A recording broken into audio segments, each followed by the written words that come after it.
Bienvenidas y bienvenidos a esta nueva sesión del ciclo de debates para un pensamiento inclusivo organizado por la Casa Encendida y la revista Papeles de FUEN Ecosocial para reflexionar y debatir sobre las grandes tendencias y cuestiones que atañen a nuestro tiempo y que desde nuestra revista, precisamente, a modo de observatorio, intentamos detectar, recoger y analizar.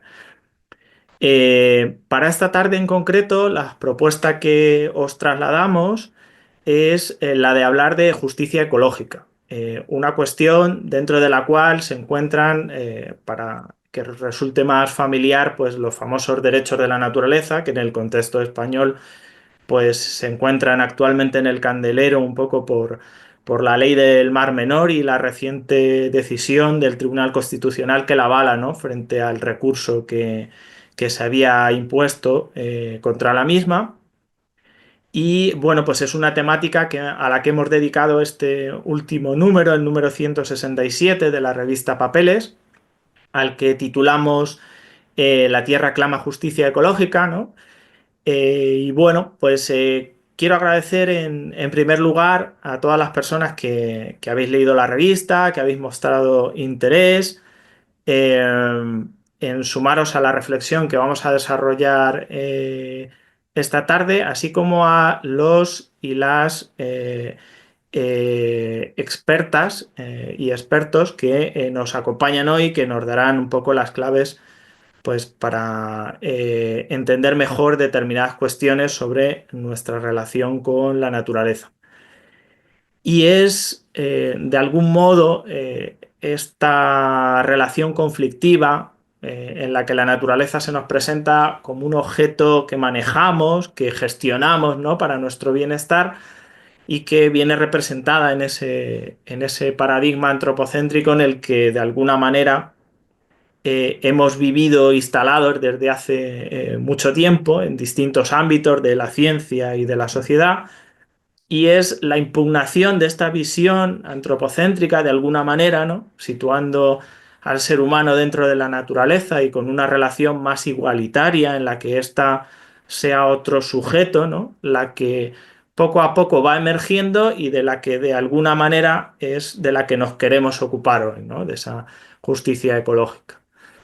Em, Como decía, pues las relaciones entre el ser humano y la naturaleza de alguna manera deberían cambiar o tendríamos que intentar cambiar, ¿no? Esa posición del ser humano con respecto a la naturaleza y dejar de considerar esta como un mero objeto eh, en el que nosotros usamos para nuestro bienestar, ¿no?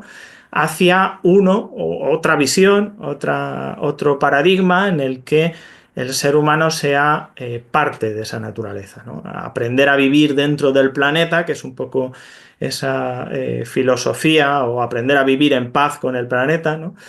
Que necesitamos cada vez con más urgencia, vista la crisis ecosocial en la que vivimos desde hace ya un tiempo y de la cual pues tenemos diversas manifestaciones, eh, desde el cambio climático hasta otras. De la necesidad y de este cambio, de este movernos hacia convertirnos en un ser más dentro de la naturaleza, y de esas características es de lo que nos gustaría hablar con uno de nuestros invitados, con el profesor Rodrigo Míguez, profesor de Derecho Civil en el Departamento de Desarrollo Sostenible y Transición Ecológica de la Universidad del Piamonte Oriental, en Italia, y que además es el coordinador de un proyecto europeo, Speak for Nature, que os animo pues, a echarle un vistazo a su página web y al material que se está generando alrededor del mismo. Y bueno, pues Rodrigo, en tu artículo nos hablas de esa transición en acto, ¿no? En el ámbito de la justicia, que afectaría un poco a esa relación entre el ser humano y la naturaleza, ¿no?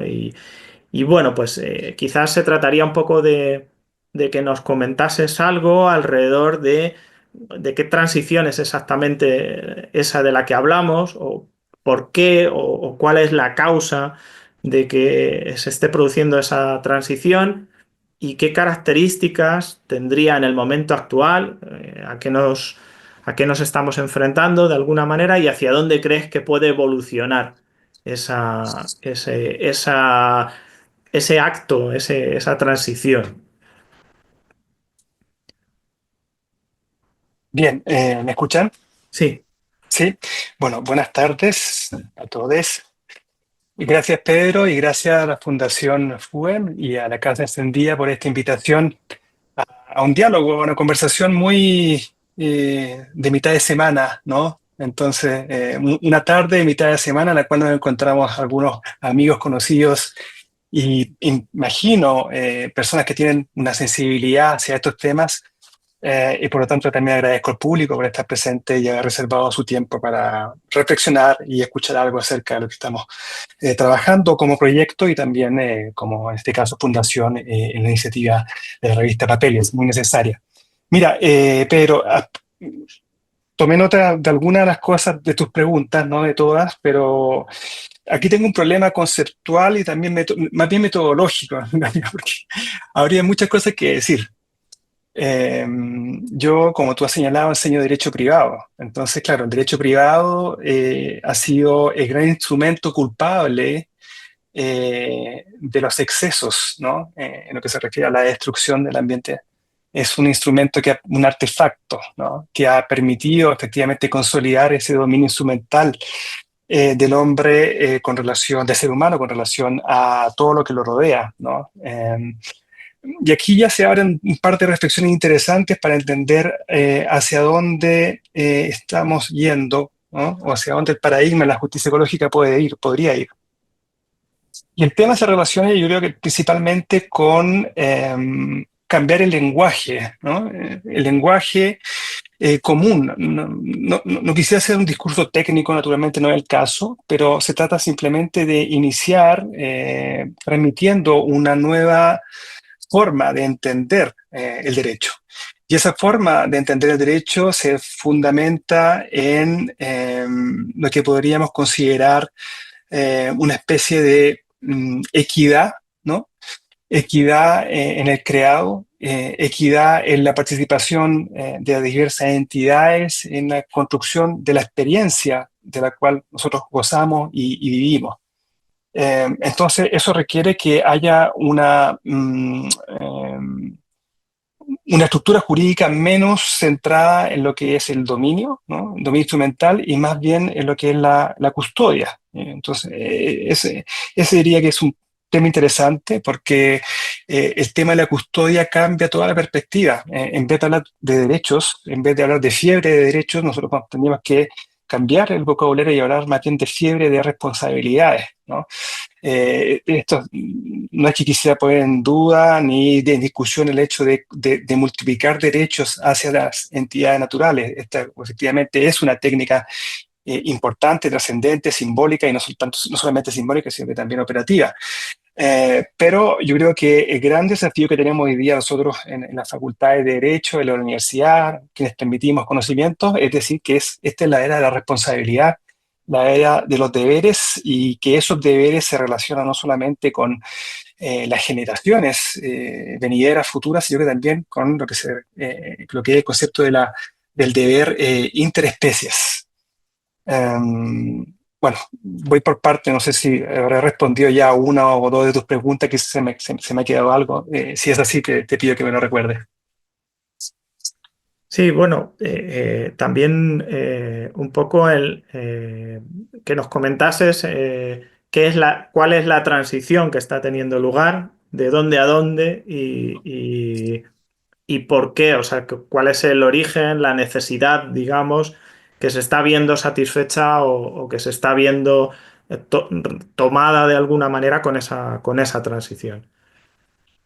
La transición, aquí nuevamente una pregunta que se puede responder de tantas perspectivas, ¿no?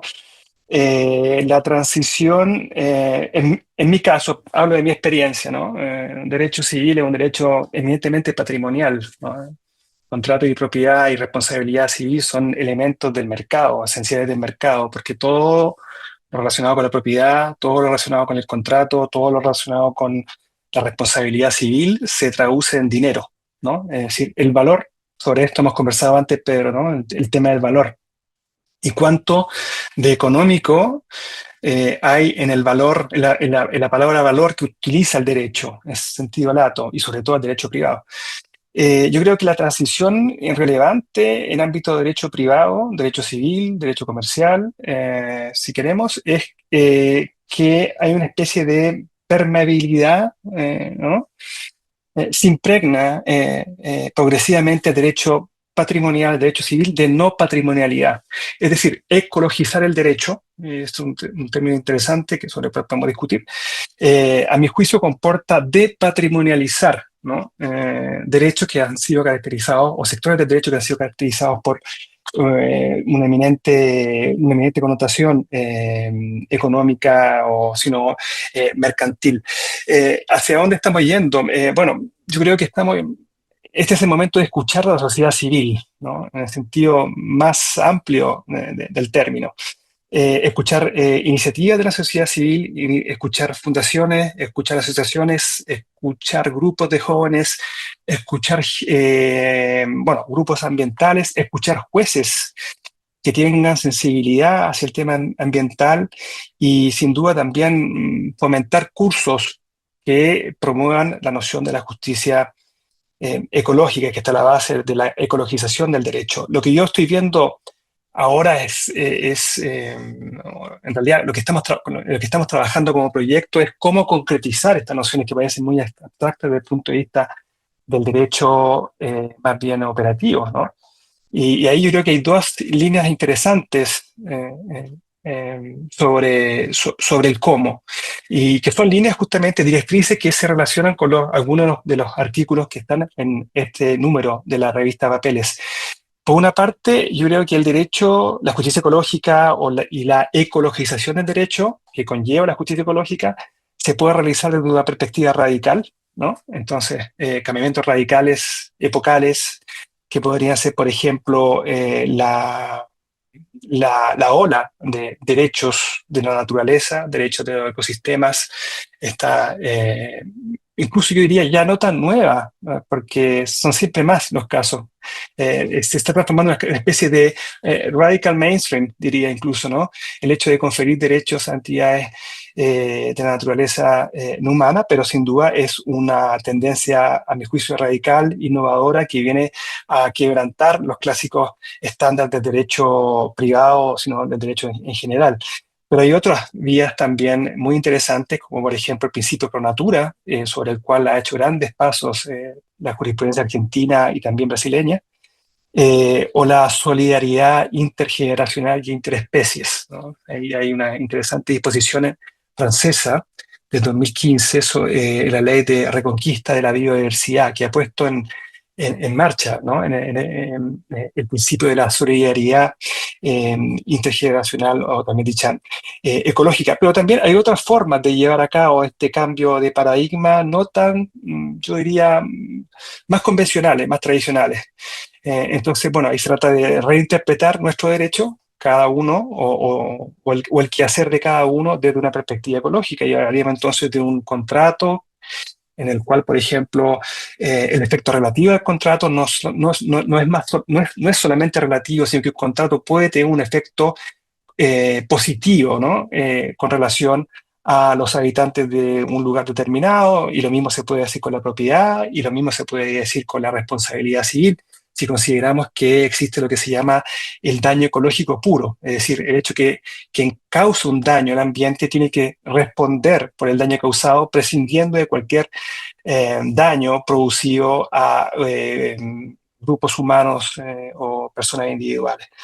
El tema también, y con esto concluyo, se puede relacionar en parte con lo que es la justicia climática, ¿no? Porque aquí también hay otro tema interesante sobre el cual podemos discutir: es justicia social, justicia ambiental, justicia climática y luego, ¿no? Estado actual, la justicia ambiental. Lo interesante de la justicia climática es que a través de la defensa de derechos humanos, ¿no? El caso de la señora suiza, ¿no? De la sentencia de la Corte Europea de Derechos Humanos del 9 de abril de este año, es un claro ejemplo de un efecto positivo, ¿no? Una externalidad positiva en causas ambientales, pero que parten de la base de un presupuesto súper antropocéntrico, que es la tutela de algunos derechos fundamentales de esta señora, en este caso, artículo 2, artículo 8 de la Carta Fundamental, de la Carta Fundamental de Derechos Humanos.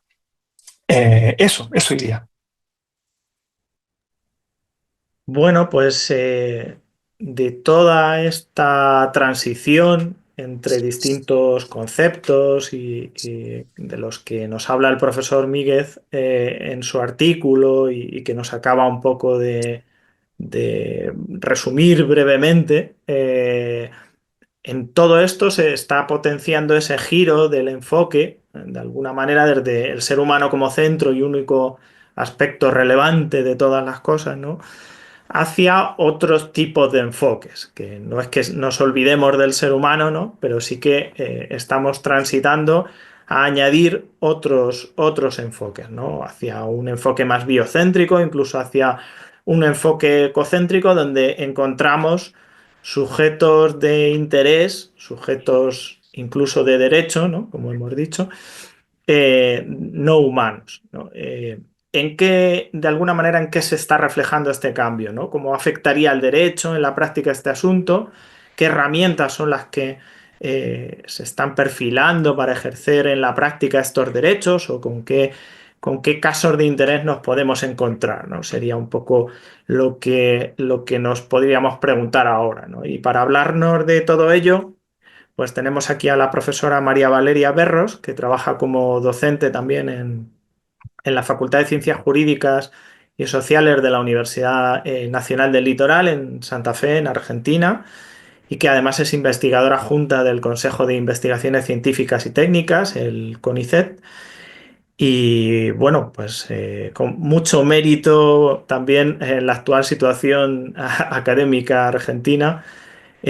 Así que nada, Valeria, si cuando quieras. Bueno, primero muchísimas gracias por organizar este encuentro, que la verdad es siempre un gusto encontrarnos, aunque sea virtualmente, para pensar estos temas y también que haya personas que decidan destinar un poco de su tiempo para compartir estos debates, me parece que es algo a destacar. Así que bueno, gracias por organizarlo, gracias por la invitación. Y respecto de esto que planteabas sobre ese giro que se da desde el antropocentrismo al biocentrismo y al ecocentrismo, esto tiene como muchas derivas, si uno lo piensa en términos legales. Por ahí la más conocida es efectivamente los derechos de la naturaleza, que tienen como varios despliegues también, porque tenemos por un lado constituciones que empiezan a incorporar los derechos de la naturaleza, pero también tenemos leyes que hacen lo propio y tenemos también ordenanzas locales, que esto es interesante porque los momentos constitucionales no son tan sencillos de lograr. Y de hecho a veces se logran esos momentos constitucionales y finalmente no se incorporen estos nuevos debates, pero luego no se logra la aprobación, como fue la reciente experiencia en Chile, que renovó la discusión de los derechos de la naturaleza, pero que finalmente no fue aprobado. Entonces, bueno, es difícil encontrar un momento constitucional y en distintos países, según cómo estén organizadas las competencias regulatorias, se abre un poco la puerta a reconocimientos más locales o más regionales o provinciales de derechos de la naturaleza. Entonces ahí tenemos como todo un camino que se está dando y que disputa un poco el sentido de lo que explicaba Rodrigo recién. Rodrigo decía, bueno, el derecho privado en cierta forma tiene una responsabilidad en torno a cuál es el estatuto jurídico de la naturaleza. Eso hoy en día se está replanteando, se está como reconfigurando y en esa disputa podríamos decir que hay como una disputa por el sentido del derecho. Y entonces aparecen estas nuevas miradas en la legislación, pero también en los tribunales, porque algo que es muy interesante también de este tema y en ese sentido, acá hay como una situación muy prolífica, podríamos decir, es cómo también se empiezan a decidir de manera ecocéntrica los casos judiciales, aún en países donde no hay reconocimiento legislativo de los derechos de la naturaleza. Y esto tiene que ver un poco con esta idea de giro que vos planteabas, Pedro. Si se gira la perspectiva para mirar el derecho en un sentido más biocéntrico, más ecocéntrico, también los tribunales van aportando en ese sentido. Y ahí tenemos tribunales que reconocen derechos de la naturaleza sin contar con regímenes legales que lo hagan porque reactualizan la interpretación del derecho ambiental. Eso pasa, por ejemplo, en Colombia, en un caso muy conocido que es el caso del río Atrato. Colombia no tenía una constitución como la de Ecuador, no tenía la legislación boliviana y, sin embargo, la Corte Constitucional fue en esa dirección, haciendo una interpretación entre diversidad biológica y diversidad cultural, utilizando un poco ese mix de ideas. Y ahí tenemos los derechos bioculturales, que también nutren todas estas nuevas miradas más ecocéntricas.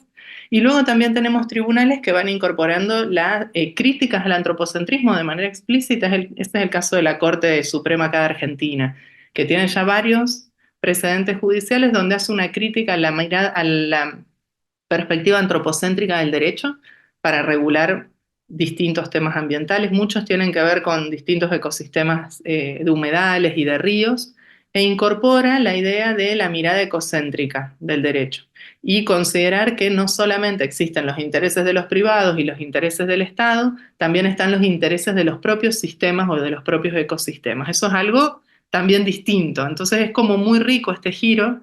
Si bien lo que más se conoce son los derechos de la naturaleza, es cierto que es como mucho más largo el abordaje que se puede hacer de lo que podríamos decir son las diferentes derivas de la justicia ecológica, ¿no? Hoy en día. Y que conviven también, que es un poco lo que trato de mostrar en el texto que escribí en la revista que está, sobre la cual estamos hablando acá, convive también con otras miradas, ¿no? Porque junto con esos reconocimientos de distinto tipo y esas sentencias judiciales también proliferan normativas que profundizan los extractivismos y que, por ejemplo, incentivan inversiones extranjeras, casi dejando completamente de lado los sistemas legales que protegen el ambiente, que eso es algo que justo estuvimos trabajando bastante este año en el marco de Speak for Nature por una ley de este tipo que se aprobó recientemente en Argentina. Bueno, convive todo, ¿no? Y por eso me gusta un poco la idea de las disputas por el sentido, porque en esa convivencia hay todo un conjunto de, nada, de conflictividad y de pujas por la interpretación también. Y Valeria, ¿nos puedes comentar dentro de ese panorama un poco del que has abierto algunos casos así de interés o que hayan surgido en los distintos niveles? Esto que hablabas, por ejemplo, del ámbito de las constituciones o del, pues algunas leyes que son como punteras o que tienen mucho interés por cómo se plantean las cosas. Sí, bueno, una especie como de parteaguas que incentivó mucho y desarrolló, robusteció mucho estas discusiones fue la Constitución de Ecuador, efectivamente, en el año 2008, que reconoce a la naturaleza como un sujeto de derechos. Esto, bueno, dio lugar a un robustecimiento y una ampliación de la discusión existente sobre estos temas. Bastante tiempo después, fíjense, en Chile, estamos hablando de algo que pasó hace un par de años atrás, ya se incorporan estas ideas, pero también con ideas innovadoras y distintas como el derecho a la interrelación, que es algo que trabaja mucho Rodri, y esto se incorpora en la discusión, es decir, que hay como hitos también donde podemos ir viendo cómo se va ampliando el canon o el conjunto de discusiones. Después también tenemos el camino más vinculado con la jurisprudencia, que es este caso que les comenté del Río Atrato. Podríamos hacer como un paralelismo entre la Constitución de Ecuador y ese caso en América Latina, claramente porque el caso del Río Atrato abre un poco la puerta de las decisiones judiciales basadas en esta lógica de reinterpretación del derecho vigente, aún en sistemas legales que no tienen reconocidos los derechos de la naturaleza de manera explícita. En Colombia hay muchos otros casos después del Río Atrato, pero algo que es interesante y que creo que tiene mucho interés es cómo ha habido también inspiración cruzada para las maneras de plantear los casos judiciales y para las maneras de plantear nuevas propuestas de ley. Y en ese sentido hay como caminitos que se pueden ir trazando que son súper interesantes entre casos de diferentes países. Por poner un ejemplo, y ya que estamos hablando del Río Atrato, el Río Atrato abre la puerta al reconocimiento de un curso de agua de un río particular, que es ese río Atrato, como sujeto legal y a su vez se le nombra un guardián. Tiempo después, en plena pandemia, hubo acá en Argentina un caso muy, muy difícil de quemas en el delta del Paraná, que no podían frenar esos incendios, bueno, todo un tema de puja inmobiliaria y demás. Y en ese caso es súper interesante porque se plantearon muchas acciones de amparo sobre el mismo conflicto. Y ahí se ven las distintas maneras de argumentar que existen disponibles en el campo del derecho. Hay maneras como más clásicas y dentro de eso hay quienes dijeron, bueno, el caso del río Atrato nos puede servir y podemos empezar a pensar en solicitar que al delta del Paraná se le nombre un guardián, pero no solo pasó eso, sino que también se nutrieron en esa misma demanda del primer caso de litigación climática en la región, que fue un caso también de Colombia, que se lo conoce como Generaciones Futuras, donde también se reconoce a la Amazonía como sujeto de derechos, a la Amazonía colombiana. Es un caso bien interesante porque parte de un conjunto de niños, niñas y jóvenes de la región de la Amazonía colombiana, vinculado con deforestación, que es una característica importante que tienen los casos de litigación climática acá en la región, ¿no? Que tienen que ver con destrucción de ecosistemas. Y se toma esa inspiración para el planteo de una causa de una manera innovadora y basada en nuestro derecho argentino vigente. Y entonces aparecen reinterpretaciones de categorías como muy que nunca se habían pensado de esa forma. Nuestra Constitución dice todos los habitantes tienen derecho a un ambiente sano. Y hay quienes empezaron a plantear, bueno, ¿y quiénes son los habitantes? Y acá está Leticia, en el caso de Brasil dice todos tienen derecho a un ambiente saludable. ¿Quiénes son todos? Porque siempre pensamos que ese todos serían únicamente los humanos o que esos que habitan son los humanos y no todos los otros seres con los que compartimos el planeta. Y eso empieza a interpelar por todos lados, tanto a nivel legislativo como también a nivel de planteo de causas judiciales, interpela a los tribunales, porque son nuevos argumentos que en cierta forma le van dando también contenido y van dándole movimiento a estas ideas, porque al fin y al cabo cuando estas ideas empiezan a aparecer, el contenido se lo va dando también un poco la misma praxis en torno a ella. Y justo recientemente, la semana pasada, un poco para cerrar y para seguir nutriendo esto de la inspiración cruzada, se dio lugar a la primera sentencia en Argentina que sí reconoce de manera directa los derechos de la naturaleza. Es una laguna, se llama Laguna Francia, queda en la provincia de Chaco. Y en ese caso, la sentencia judicial se inspira también en los casos que acabo de nombrar. Y dice, bueno, ya hay otros cuerpos de agua, por ejemplo el río Atrato, que tienen guardianes. Entonces vamos a construir una guardianía acá y esa guardianía tiene todas estas características. Y hacen como un diseño institucional, que eso también es otra de las grandes derivas que tienen este tipo de herramientas vinculadas con la justicia ecológica. Bueno, ¿qué diseños institucionales son necesarios para avanzar en esa dirección? ¿De qué manera se puede construir en ese sentido? Que es un gran desafío también para el campo del derecho, que está un poco alejado tal vez de pensarse a sí mismo como alguien que puede pensar, imaginar institucionalidad, que es una vieja idea que sí tenía la formación jurídica y que con el tiempo se ha ido perdiendo en favor de una especie de perfil profesional más técnico. Y Valeria, ya el atraco final, preguntarte, eh, y existen grandes diferencias en esas herramientas que se están generando en el tipo que tú conozcas, ¿no? Entre distintas regiones del mundo, en Europa o en Latinoamérica, por ejemplo, si sabes un poco, conoces la casuística y conoces un poco las grandes diferencias que se están produciendo. Bueno, eso es un tema importante porque ahí entra a jugar la cuestión de las distintas culturas jurídicas, ¿no? Entonces, las culturas jurídicas van como tratando de generar las herramientas que les son necesarias. No es por nada, tal vez, que en los sistemas más continentales se va hacia una tendencia que tiene que ver con el reconocimiento de derechos, por ejemplo, ¿no? Si pensamos en los derechos de la naturaleza. Y si miramos el mundo más anglosajón, lo importante ahí es el standing, porque necesitan poder ir a las cortes para poder cambiar ese precedente, para poder cambiar, por ejemplo, el estatuto legal de X, no sé, X ecosistema o lugar. Y también es cierto que esa cultura jurídica se cruza también con los distintos contextos sociohistóricos de los países. Entonces, Hay quienes estudian, por ejemplo, nuestra codirectora de tesis, María Ángela Hermit, con Rodrigo la compartimos en su momento. Ella va estudiando cómo hay distintos caminos que van forjando estas ideas. Un camino más indigenista, dice ella, en el caso de América Latina.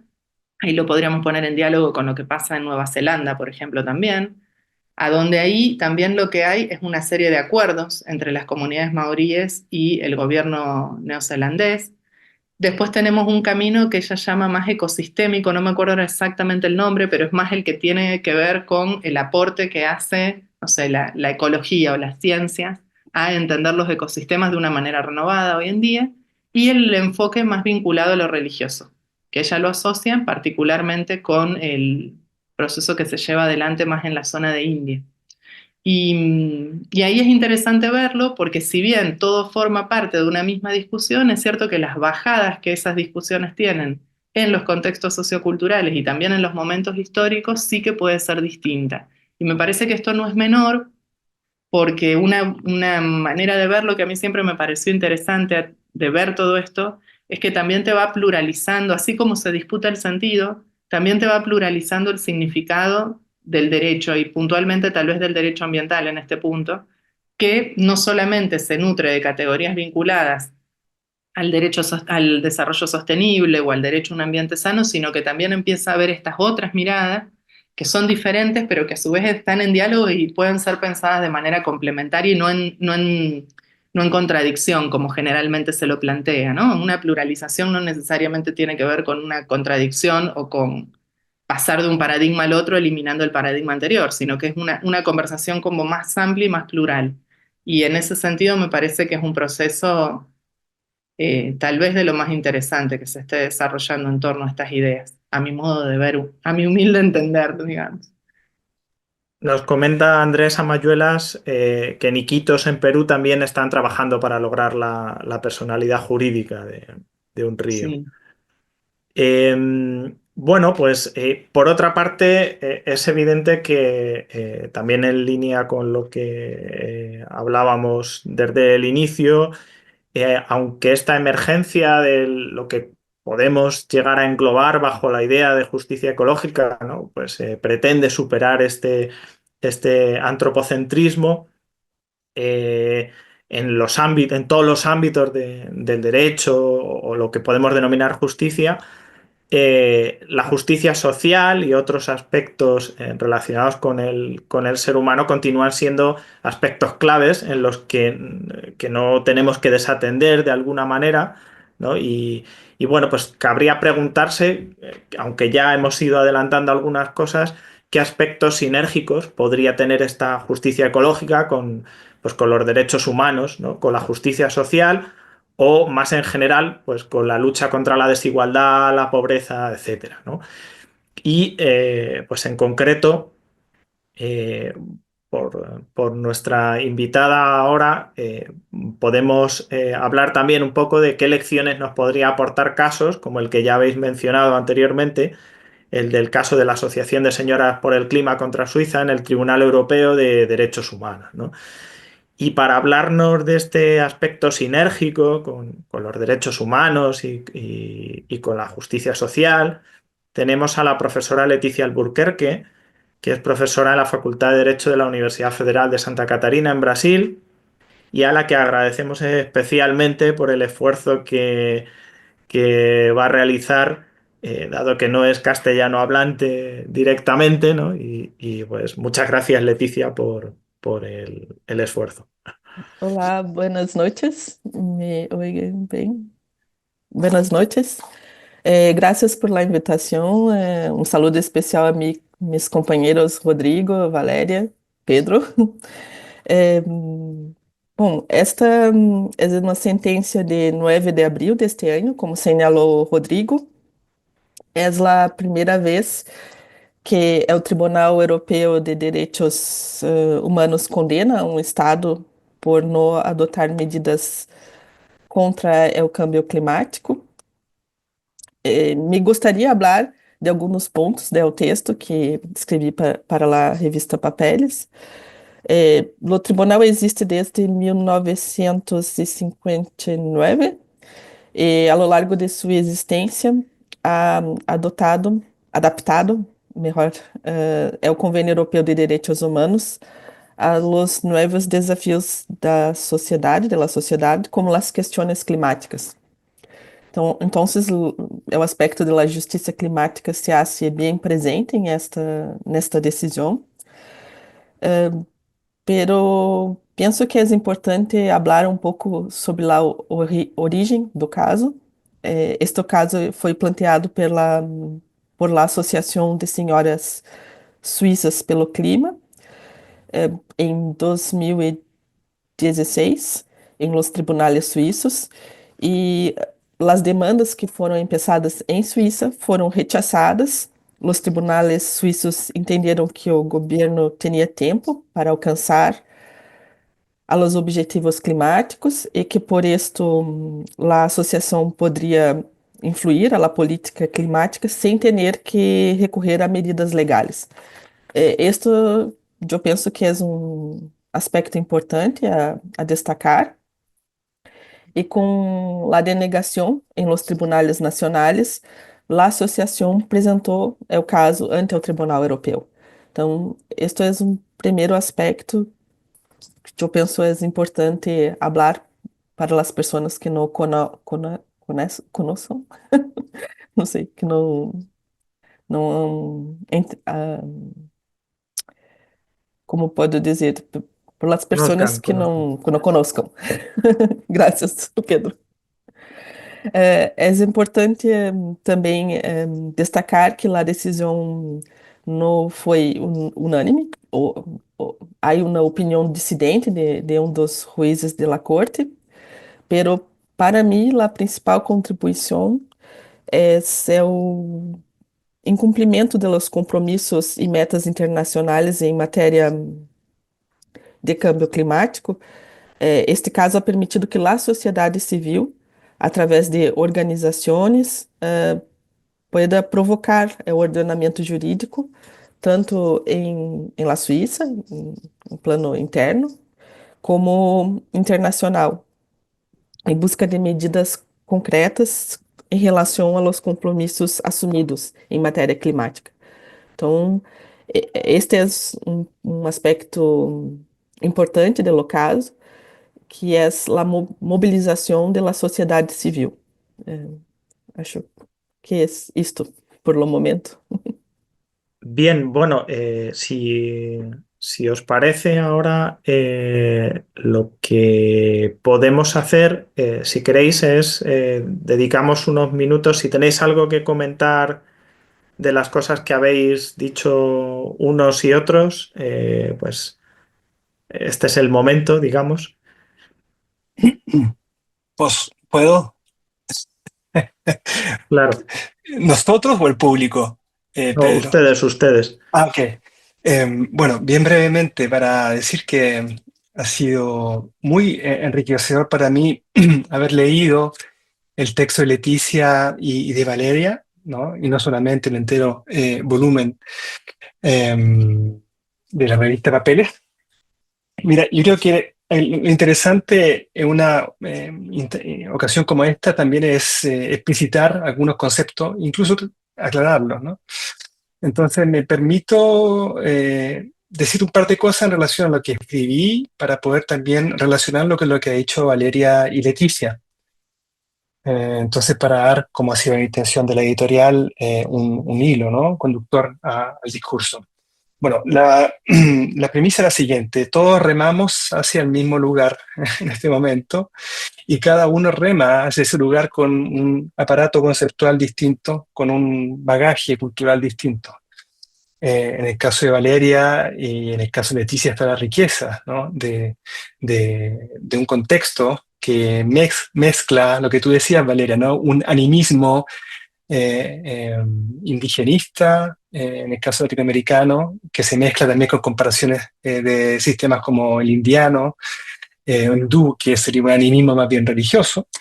Y nosotros desde Europa damos y también en Latinoamérica en parte, una inyección de animismo científico, ¿no? Entonces lo que señalaba Valeria es muy importante en relación a lo que es la tesis de Christopher Stone, ¿no? no hay que olvidar que la técnica que subjetiviza la naturaleza para tutelarla no es más que una técnica procesal. Así nace en Estados Unidos, un tema de standing. ¿Cómo entonces vamos a representar a entidades que no pueden hablar en los tribunales? Entonces, la solución a la cual llegó Stone en el año 72 es, bueno, démosle la noción de subjetividad, de legal person, ¿no?, a las entidades naturales. Eh, es una técnica interesante y yo diría que incluso no tan novedosa, porque, bueno, Stone es de 72 y lo que se ha hecho, y aquí me permito hacer una relación también, una conexión con el tema del Mar Menor, la ley 19, ¿no?, del 2022, si no me equivoco. Es una ley que es interesante porque es la primera que reconoce en Europa, mediterránea al menos, un sujeto de derecho que es distinto de personas jurídicas, sociedades, asociaciones, fundaciones y personas físicas. Pero fíjate que lo interesante de esta norma y de la sentencia, ¿no?, que la ha comentado en realidad, porque lo que ha hecho la sentencia del 20 de noviembre, por ti cita Pedro, es ratificar este cambio ¿no?, de dirección ecocéntrico, pero en distintos pasajes de la sentencia se considera el Mar Menor como persona jurídica. Y esto es interesante porque en el fondo nosotros juristas de derecho positivo tenemos que hacer cuentas con, ¿no?, con el derecho de las fuentes, ¿no? Y en el derecho a las fuentes sabemos que las personas son personas naturales o personas jurídicas. Y justamente la forzatura, ¿no?, si podemos llamarlo así, ¿no?, ha sido de considerar el Mar Menor, al menos en esa sentencia, en modo explícito, cual persona jurídica. Aquí hay un tema interesante sobre el cual debatir, pero el punto más interesante, yo creo que es el tema de los guardianes, ¿no?, la comisión de seguimiento. Porque aquí hay un tema muy, muy trascendental desde el punto de vista de la tutela, no tanto ex post, ¿no?, porque la tesis de Stone, Valeria, era protejamos una vez que el daño se ha producido, ¿no? Entonces demos acción a la naturaleza para que actúe. En cambio, con esta ley lo que se quiere es, sin duda, poner fin al degrado de la laguna del Mar Menor y su cuenca, pero sobre todo crear una comisión virtuosa, que sería la comisión de seguimiento, los guardianes, para evitar ex ante, entonces, futuros daños.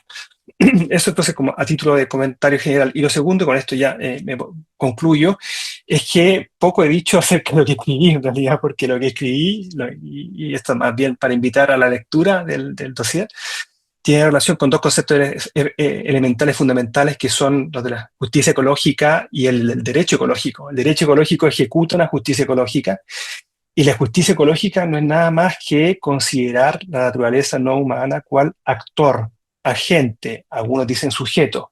A mi juicio, lo que hace la justicia ecológica es reconocer la relevancia de la interrelación, lo que algunos ecólogos, tú lo sabes bien, pero llaman la ecodependencia, ¿no? Una ecodependencia al contrario, una ecodependencia en la cual no hay igualdad, porque la naturaleza no humana puede vivir, lo hemos conversado varias veces con Pedro, puede vivir sin nosotros, pero nosotros no podemos vivir sin ella. Entonces, en ese sentido, una ecodependencia no igualitaria. Eso sería desde el punto de vista del derecho ecológico y de la justicia ecológica, es decir, reivindicar el valor de la interrelación entre el humano y el no humano y también reivindicar la importancia de la agencia, ¿no?, del viviente no humano. Me permito una comunicación casi de servicio porque Luis Llorero Álix, de la Universidad Autónoma de Madrid, y Adrián Almazán, de la Universidad Carlos III de Madrid, han estado trabajando justamente en el tema teórico, complejo, una telarañas, ¿no?, de la justicia ecológica. Entonces, lo que decía Leticia en parte, ¿qué relación hay entre derechos humanos y justicia ecológica? Entre enfoque ecocéntrico y enfoque antropocéntrico. ¿Se cancelan o más bien hay un tema relacionado con una equidad de enfoque, ¿no? Entonces, mitigar enfoque. El tema del valor intrínseco. ¿no? Dar justicia ecológica significa dar un valor intrínseco a la naturaleza humana, o vamos a dar un valor intrínseco en realidad a la relación entre humano y no humano, la interrelación, a la ecodependencia. Bueno, entonces, aparte de invitarlos a leer al público este dossier de papel, invito también a dar un vistazo a la página Cordis del proyecto Speak for Nature, donde encuentran justamente dos entregables, deliverables del proyecto relativos a las nociones teóricas de la justicia ecológica, que han sido coordinados por el grupo de Ariel Almazán y de Luis Lloreva Alix en Madrid. Dale, Valeria. Solo quería retomar algo de lo que introdujo recién Rodri con respecto al tema de, bueno, los desafíos que hay en el ex ante, ¿no? En el antes de la producción del daño y no tener que esperar a que se produzcan los distintos tipos de daños ambientales para actuar.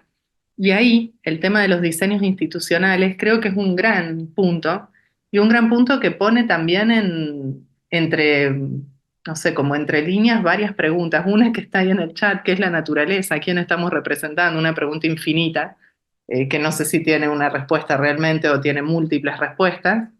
Pero también otra de las cuestiones que pone sobre la mesa el tema de los guardianes y el tema de, bueno, cómo vamos a hacer para que esto no suceda y prevenir ciertos daños, o bueno, se lo puede denominar de varias maneras, es a partir de qué saberes lo vamos a hacer. Y eso creo que es algo interesante para tener en cuenta y que viene un poco de la mano de estas nuevas miradas. De hecho, en la experiencia más latinoamericana es muy claro el vínculo que hay entre este tipo de reconocimiento de derechos y de otros eh, a ver, como herramientas de justicia ecológica y la diversidad de saberes, como además del conocimiento científico están los saberes de las comunidades, los saberes ancestrales, y cómo eso se representa institucionalmente, porque de hecho si uno mira las experiencias de las guardianías en particular, son plurales, no es que hay un individuo que representa un río, sino que hay ahí como todo un conjunto de personas que por distintas razones forman parte de estos dispositivos de representación. Creo que ahí hay un interesante punto a tener en cuenta, sobre todo por el vínculo como muy reflejo que ha habido, y acá vuelvo un poco al principio, entre derecho y ciencia. Sobre todo en el derecho como moderno, hay grandes instituciones y particularmente la responsabilidad civil, que tiene mucho que ver con esto de los daños, que tiene ahí una vinculación muy refleja y ha dejado de lado muchos otros saberes que hoy vienen de nuevo a ocupar espacio a través de como de estas miradas innovadoras que empiezan a aparecer. Creo que es algo también para tener en agenda mental cuando pensamos en los grandes desafíos vinculados con la justicia ecológica. Bueno, si en principio no tenéis más cuestiones, lo que podemos hacer es abrir un poco espacio a las preguntas que ya adelantaba Valeria, ¿no? Del chat, que hay unas cuantas y puede ser también interesante. Recordaros dos cosas, aunque ya ha ido apareciendo también en el chat, que podéis acceder y consultar la revista Papeles a través de la página web de FUEM, que aparecerá también en el chat en algún momento, y que todas las sesiones de este ciclo, esta y todas las anteriores, van a estar disponibles a través del canal YouTube de la Casa Encendida y de nuestra página web. Y también aparecerán por ahí los enlaces en el chat. Entonces, bueno, pues por ir recopilando algunas cosas, alguien preguntaba, Alberto Martínez preguntaba por el caso Yasuní, por el famoso caso Yasuní en el que se proponía dejar bajo tierra grandes cantidades de petróleo, uno de los yacimientos más importantes de petróleo, ¿no? Y el referéndum que hubo pues recientemente, ¿no? En el que ganó la opción de hacerlo así. No sé si tenéis algún comentario al respecto o... Por ahí yo puedo decir algo muy, muy breve. El caso Yasuní fue muy emblemático en todo este proceso. En su momento, la propuesta que se tuvo de dejar el petróleo bajo tierra fue como, bueno, una cuestión muy emblemática y una manera como también de poner en discusión las desigualdades entre lo que hoy se llama norte global, sur global, o bueno, distintas definiciones en torno a eso. que fue muy interesante y que hoy de hecho se está retomando bastante en las negociaciones internacionales, ese tipo de mirada.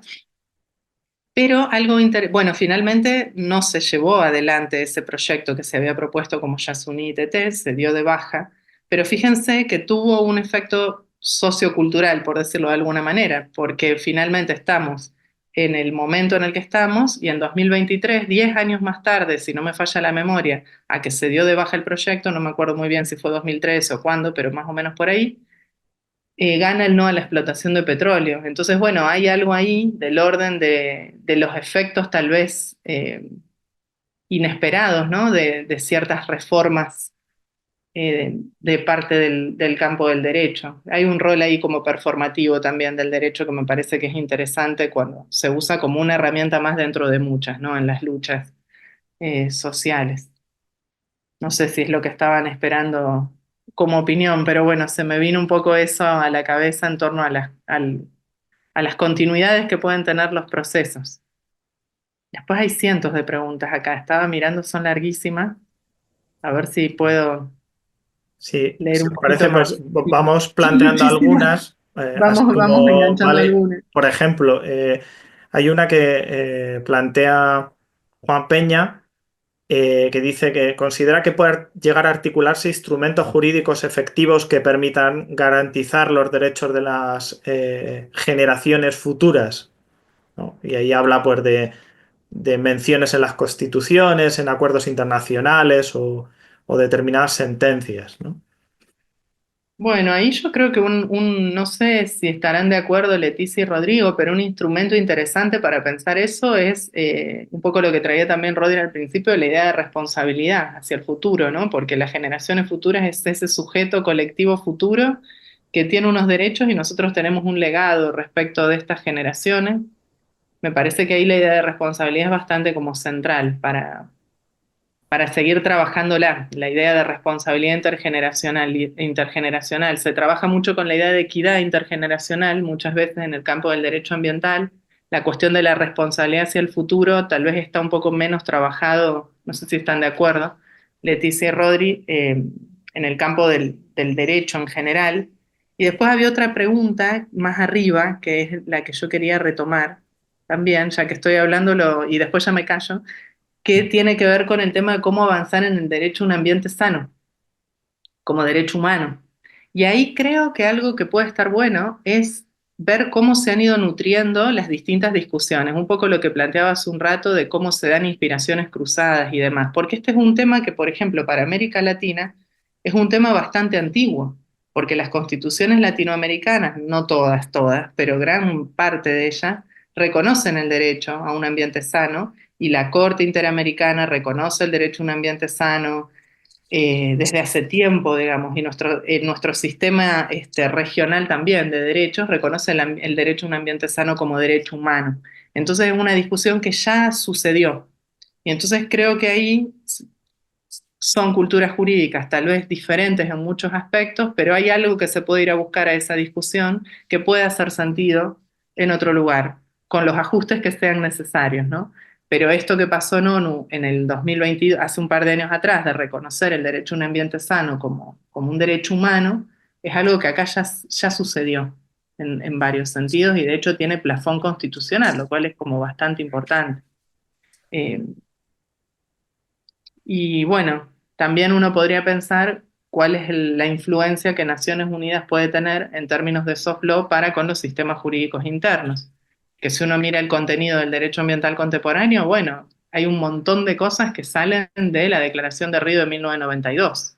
Muchos instrumentos están ahí, después fueron inspirando regulaciones nacionales. Que bueno, no sé, creo que por ahí puede haber algo para seguir pensando.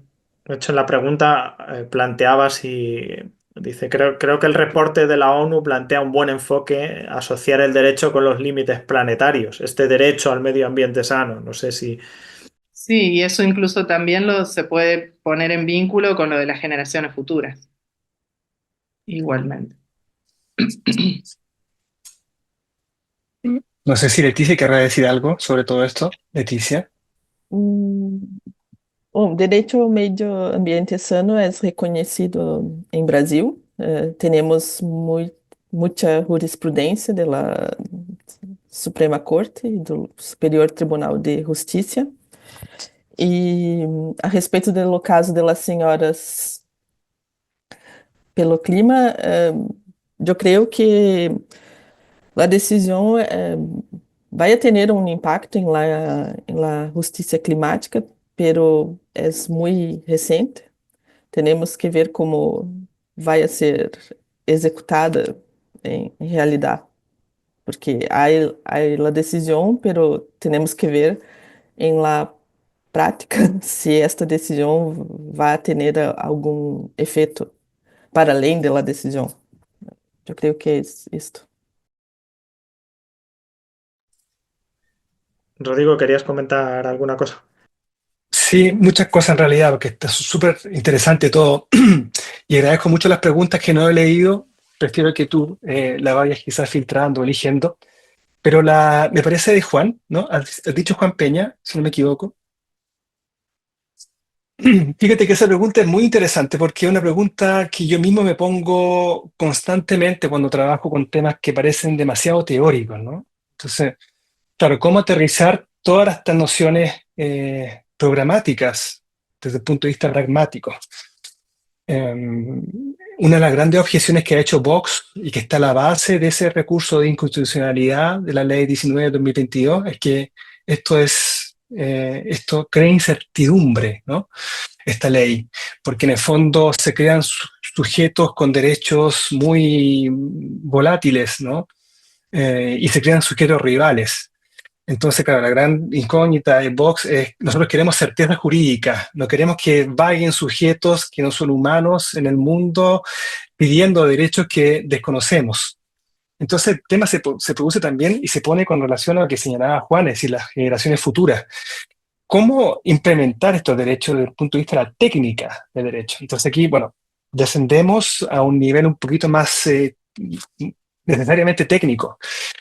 Porque nuestra tarea, una vez tenía estas declaraciones preciosas, ¿no? De constituciones, sentencias preciosas. Ustedes van a leer la sentencia del río Atrato, es una sentencia que es un libro, es casi una declaración eco y también biocéntrica, hay de todo ahí.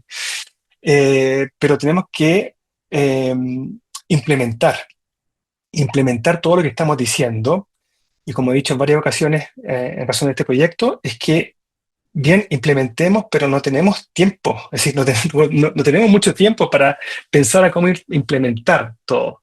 Entonces, el gran tema sobre el cual tenemos que discutir, y estamos discutiendo ahora en realidad con el proyecto Speak for Nature, es entender todas estas nociones teóricas desde un punto de vista operativo. Un ejemplo desde mi perspectiva sería aquella de responsabilizar el propietario, ¿no? Entonces, hablar acerca de una función ecológica de la propiedad en la cual se invierte, ¿no? El dominio. El dominio no es derecho, el dominio, como lo ha señalado la Constitución de Weimar del 19, el dominio es más que nada responsabilidad. La propiedad te obliga a respetar las funciones, los servicios, por ejemplo, ecosistémicos, ¿no? La propiedad te obliga a tener consideración de esos servicios ecosistémicos y a no abusar de ellos. Todo lo que estamos diciendo tiene efectivamente una razón desde el punto de vista del derecho más operativo, y aquel conjunto de medidas legislativas, ¿no? Ready for 55, ¿no? Listos para el 55, del cual el último reglamento sobre la Nature Restoration Act, ¿no? Son efectivamente herramientas que tienen por objetivo recuperar el valor de aquellos ecosistemas, porque recuperando el valor de aquellos sistemas también vamos a recuperar el sentido más desde el punto de vista del principio de la dignidad humana, en la óptica de la solidaridad entre especies. Pero bueno, el tema es muy interesante y de hecho estoy tentado en hacer un pequeño congreso sobre efectivamente la operatividad, la operación, es decir, la ejecución más bien de los derechos de las futuras generaciones. Y si esos derechos de futuras generaciones son solamente derechos humanos que van a venir en el futuro, o si estamos hablando también de derechos o intereses de especies futuras distintas de aquellas humanas. Pero hay mucho que comentar en relación a esas preguntas. Bueno, por seguir un poco, la verdad es que hay bastantes preguntas. Aquí Julián Martínez nos planteaba 6 preguntas que dice, bueno, tendría varias preguntas que pueden exceder el objetivo de la conversación, pero las deja por acá un poco. Una ya la adelantaba Valeria, ¿no? Que era esta de qué es la naturaleza, un poco por la duda sobre qué es lo que a ese sujeto de derechos que se está construyendo, ¿no? La segunda es, debe ponerse el foco en las desigualdades de la codificación como fenómeno. Como tercera pregunta nos decía desde el derecho mercantil qué se ha venido avanzando en la incorporación de estas perspectivas, ¿no? Y ahí hablaba de que pues, SG tiene el tema cooptado para avanzar en los cambios. Como cuarta pregunta decía cómo avanzar en el derecho humano al medio ambiente sano, que es de lo que hemos estado hablando hace un momento, que ha planteado Valeria. Como quinta pregunta planteaba cómo involucrar el derecho social del cuidado a toda esta discusión. Y finalmente, pues hablaba de la interacción entre la salud, la sostenibilidad, ¿no? Y todo ello entendido en el marco este de los determinantes sociales de la salud, los determinantes ambientales también de la salud, ¿no? Si tenéis algo que comentar alrededor de estas cosas.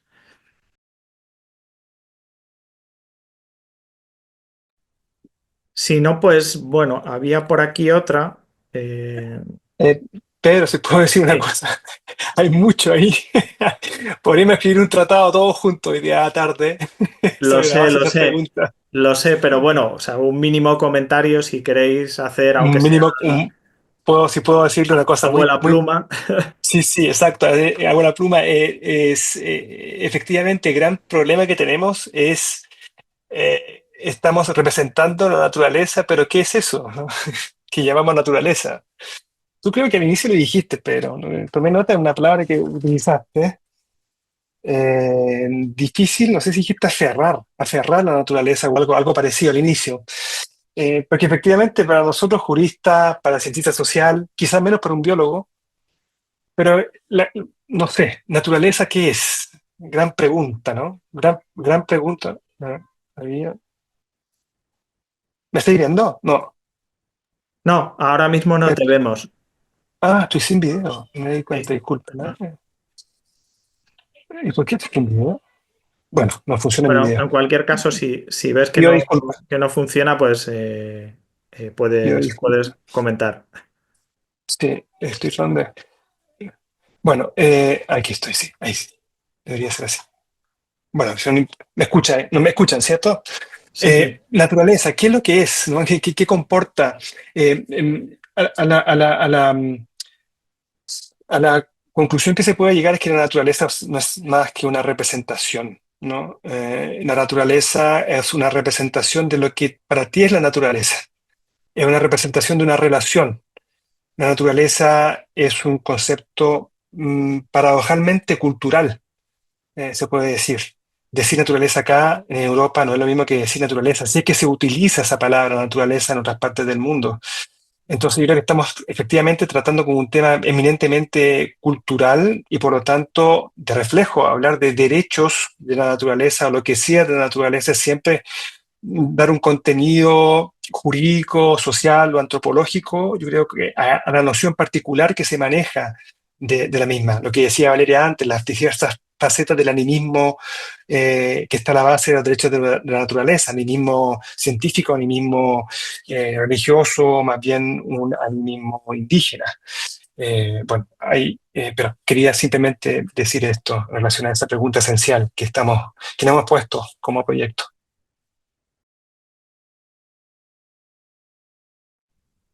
Bien, Leticia o Valeria, ¿queréis comentar en principio algo con respecto a estas cuestiones? Si no, sí. Sí, Leticia, ¿querés comentar vos primero? No, yo estaba mirando acá las preguntas y los comentarios en el chat Y me pareció, ahora que estamos hablando también de, nada, la diversidad de conceptos de naturaleza, hay justo un comentario que hace referencia al observatorio de conflictos, que creo que es súper interesante también para ponerlo en diálogo, porque también muestra como la diversidad de conflictos y qué es aquello que como, no sé, marca de una época genera conflictos territoriales de distinto tipo, ¿no? Y bueno, y muestra cómo algunas sociedades perciben ciertos riesgos de una manera y otras de otra, y esto se refleja también en conceptos tales como el de naturaleza. Es muy difícil hablar de una naturaleza como un concepto universal, y me parece que eso también tiene un poco su despliegue cuando miramos los conflictos, en algún sentido. Y nada, lo quería señalar porque es un trabajo muy valioso, que tiene como mucha información, así que si no conocen el observatorio es un buen momento también para mencionar que existe y que, bueno, es muy interesante para trabajar también, tiene mucha información valiosa en ese sentido. Entiendo, Valeria, que te refieres al mapa este de, bueno, Al Atlas, sí, eso al es, Atlas el de Atlas de Conflictos Justicia Ambientales. Ambiental. Ujú, Eso es. sí.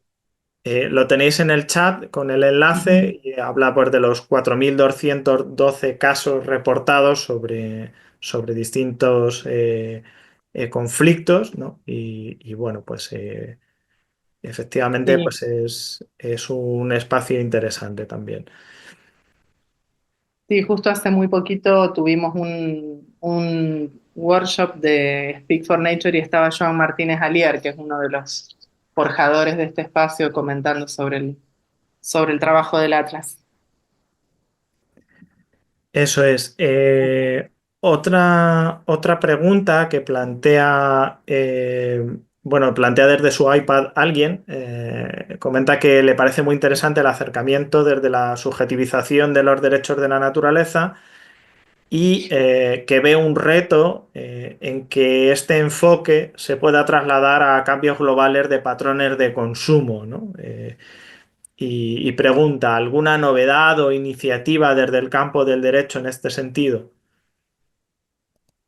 Bueno, ahí tal vez, Rodri, podemos comentar un poco lo de la moda, tal vez, porque justo en hace unos meses nos invitaron a la Milano Fashion Week, a un evento que hay donde estaban trabajando sobre una declaración de derechos de la naturaleza vinculada con la industria de la moda, que bueno, plantea toda una serie de desafíos bien interesantes y bien complejos, porque una de las cuestiones que se trabajaron en ese encuentro al que fui es las consecuencias que tiene incluso la misma transformación de la industria de la moda en nature base. Esta idea de, bueno, dejamos de usar los derivados del petróleo, pasamos a usar otro tipo de insumos que tienen más que ver con forestación. Claro, forestación tiene toda una serie de complicaciones también, ¿no? Porque se modifican ecosistemas para eso.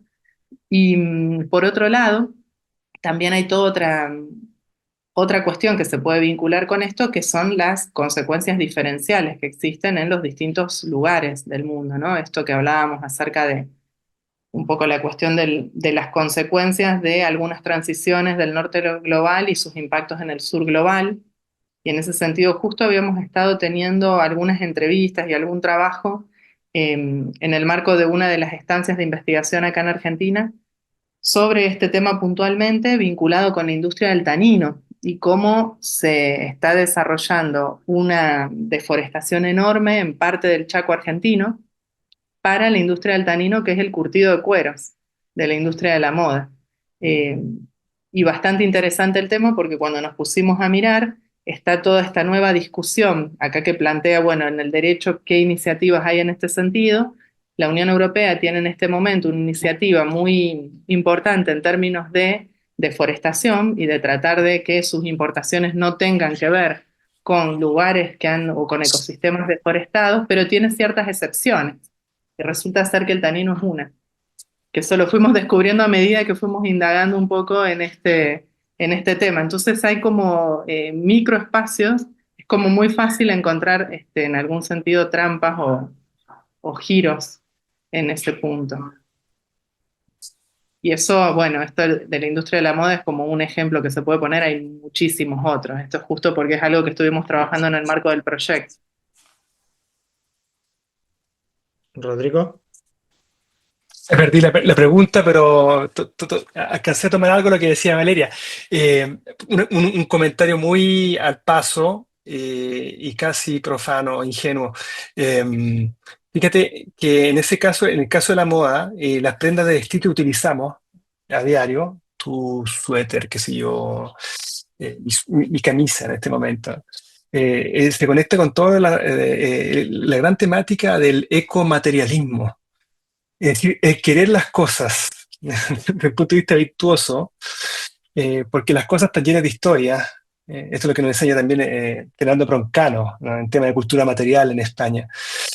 Porque las cosas nos dicen algo, ¿no? Entonces, amar las cosas desde el punto de vista virtuoso, eco-virtuoso, se relaciona con lo que señalaba Valeria, efectivamente, ¿no? No al fast fashion, sino que demos valor a la agencia, a lo que nos dicen las cosas que usamos y que podemos reutilizar, ¿no? Bueno, eso nada más, bien al margen y bien ingenuo, pero súper de acuerdo con lo que dice Valeria. Bueno, por aquí nos dejaban algunos comentarios, nos pedían cómo analizar varias. Marcos Castro pedía que sería interesante analizar dos cuestiones. Por una parte, la relación entre justicia ecológica y libertad de mercado, ¿no? Por el tema de satisfacer las demandas, pero por otro lado, en qué medida existe una ejecución coercitiva de alguna manera de la libertad de mercado o algo así. Y luego una segunda cuestión tendría que ver con la teoría del valor, ¿no? Que sería ese nexo entre la economía y el derecho, ¿no? Desde el cual pues tenemos que avanzar, propone, hacia una teoría del valor ecocéntrica o de la vida, alejada del valor capitalocéntrico de acumulación, ¿no? No sé si tenéis algún comentario al respecto de estos otros dos grandes temas, pero bueno, lo que os decía, tampoco se trata de que seguramente no es el ámbito donde profundizar en demasía, pero sí, si tenéis algún comentario. Mira, la pregunta del valor, es que son preciosas preguntas ambas, ¿no? Justicia ecológica y satisfacción del mercado, ¿no? Un temón, un tema con el que trabajamos, Valeria, todos los días, desde el derecho civil, derecho comercial, ¿no? Derecho privado, ¿no? En el fondo se trata de entender que esos artefactos, ¿no? Responden a una lógica que está totalmente impregnada en el mercado, ¿no? A lo Polanyi, ¿no? No es que es lo social, que es el mercado que impregna lo social, ¿no? No el contrario.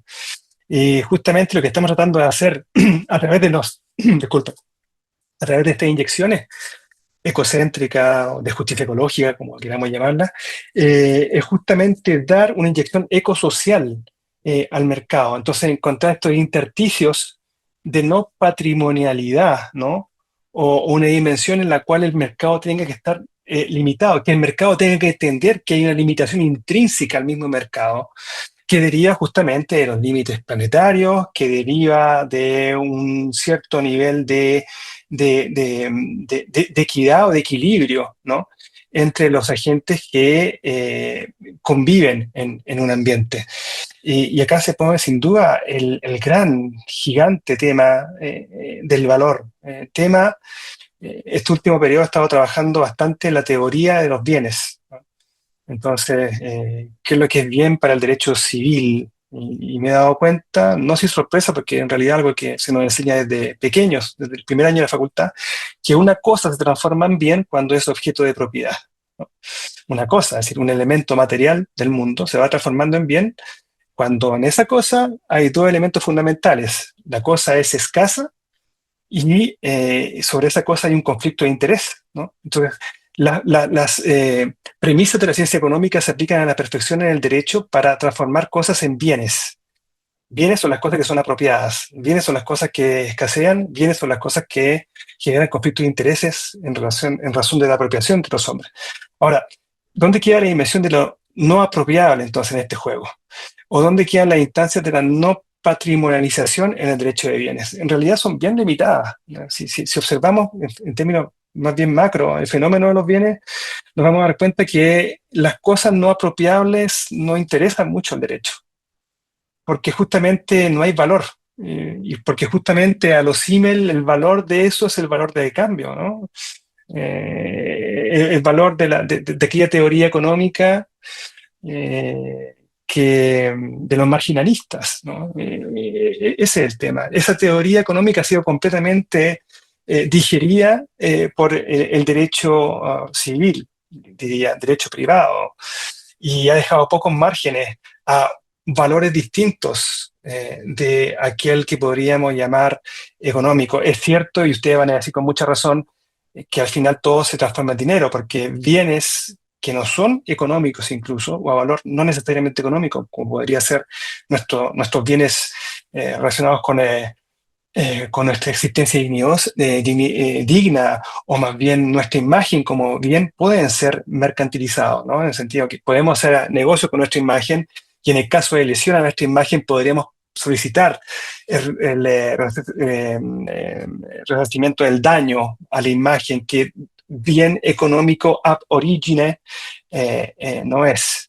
Entonces es un tema, yo creo que infinito, pero sobre el cual tendríamos que reflexionar bastante para poner una especie de limitación a aquella teoría según la cual el valor se explicita solamente en términos económicos. Valeria, Leticia, ¿queréis comentar alguna cosa alrededor de estos dos puntos? La cuestión de justicia ecológica y mercado y la cuestión de la teoría del valor o los valores, ese nexo entre la economía y el derecho. No, de mi parte solo brevemente, sí, suscribir lo que comentaba Rodri acerca de cómo el derecho privado se nutre de estas ideas y es interesante pensar cómo va a ser para girar hacia una dirección con ideas distintas, ¿no? Porque al fin y al cabo también un gran desafío, uno piensa tal vez que estos temas se vinculan solo con el derecho ambiental y en realidad no, se vinculan con muchas áreas del derecho, dentro de las cuales está justamente el derecho privado, que es muy fuerte y es muy forjador de estatutos. Esto que mencionaba recién Rodri acerca de que todo lo no apropiable no interesa mucho, es justamente lo que está en los márgenes. Y hoy justamente eso que parece que está en los márgenes del derecho privado asume una centralidad importante, ¿no? Entonces como que los márgenes van buscando lugar hacia el centro y creo que ahí hay un gran desafío incluso interdisciplinar. Eh, Pensar estos temas solo desde el campo del derecho es también un problema. Y es todo un desafío también para el trabajo, ¿no? De quienes estamos en el ámbito de la investigación o como se le quiera llamar a este amplio mundo de la academia.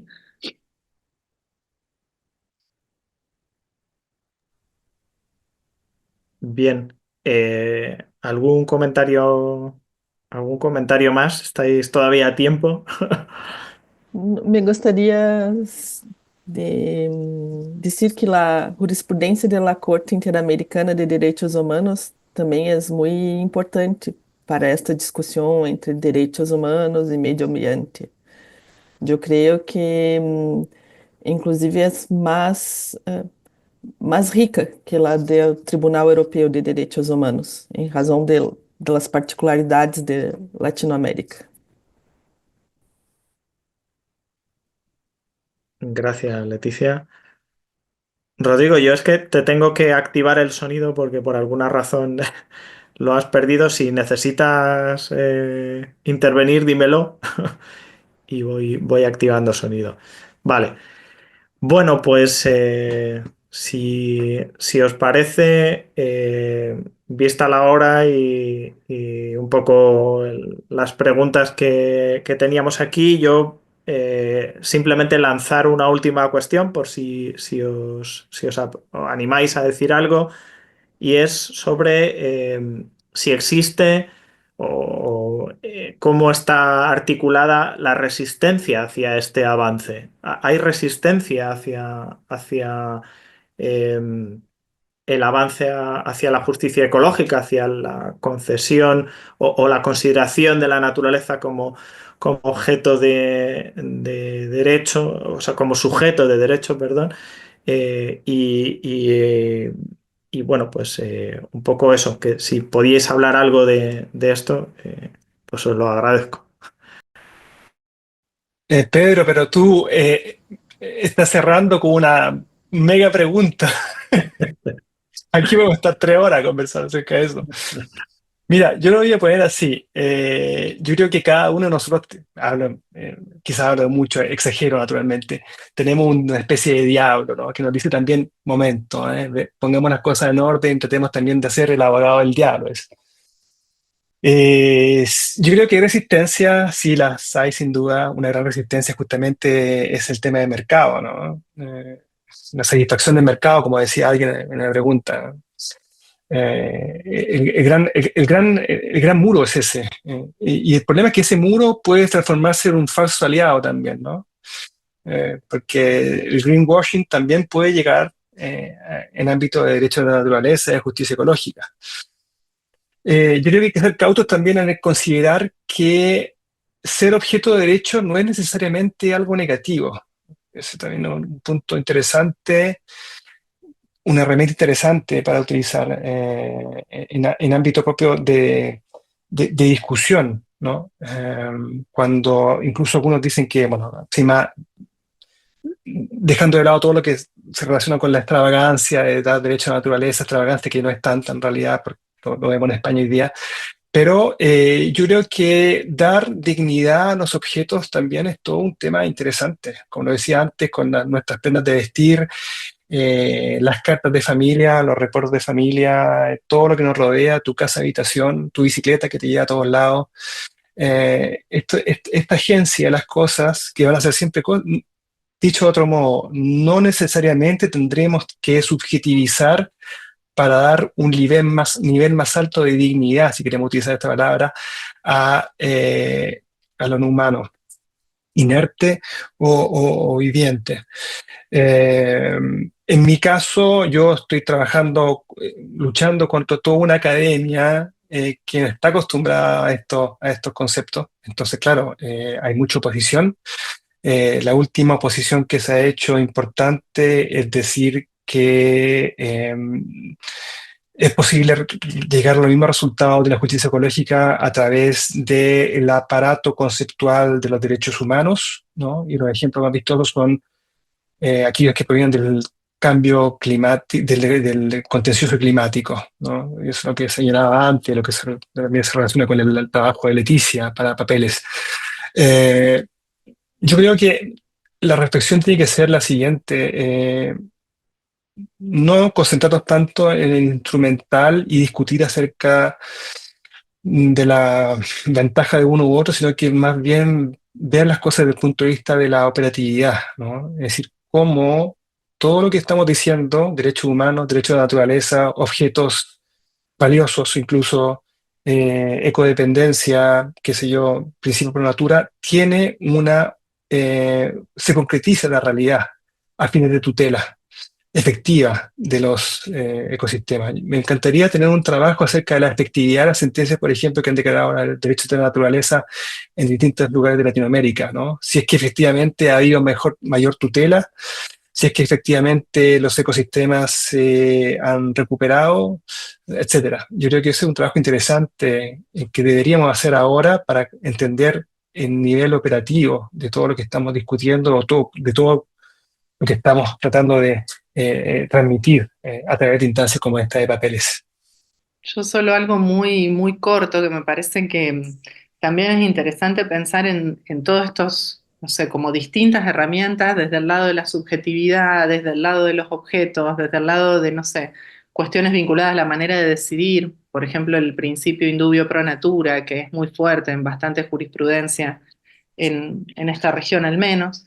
Eh, es importante ver hacia qué dirección trabajamos, que creo que eso ordena un poco, porque de lo contrario es verdad que es muy, muy fácil caer en el greenwashing y en el cambio de sentido de las ideas. porque al fin y al cabo el derecho es una pequeña partecita de toda una estructura de vida, ¿no? Que tenemos acá, que se la puede llamar de mil formas, pero bueno, si queremos pensar en un horizonte que sea más alternativo, más emancipador o como se lo quiera llamar, para dar pervivencia a todos estos seres que compartimos el planeta, bueno, algo que puede ordenar es pensar, bueno, el horizonte es eso, y hacia dónde voy nutriendo yo con el trabajo que hago, con la demanda judicial que realizo o con la discusión a la que aporto. Porque es el riesgo de este greenwashing o de vaciar de contenido las ideas, y ya ha pasado, por ejemplo, con el concepto de desarrollo sostenible, casi que cualquier cosa ingresa dentro de esa discusión y se lo ve ya un poco de esa forma, ha perdido un poco como de centralidad y de legitimidad en muchos contextos de discusiones. Entonces empiezan a aparecer nuevas ideas, ahí aparece en el chat el decrecimiento y demás, también aplica. ¿De qué hablamos cuando hablamos de decrecimiento? Bueno, hay que tener cuidado que eso no se convierta en cualquier otra cosa. Y me parece que ordena un poco pensar en hacia qué horizonte uno quiere ir y quiere contribuir con su trabajo. Bueno, pues yo, si os parece, dejaría aquí ya el debate esta tarde. Yo creo que ha sido bastante enriquecedor. Y bueno, pues en primer lugar os agradezco a los y las ponentes y a todos y todas los que habéis asistido. Y os invitamos a seguir atentos un poco tanto a la página de la Casa Encendida como pues a las distintas redes sociales y a las de FUEM para las próximas sesiones. Así que bueno, pues desde aquí un saludo y buenas tardes.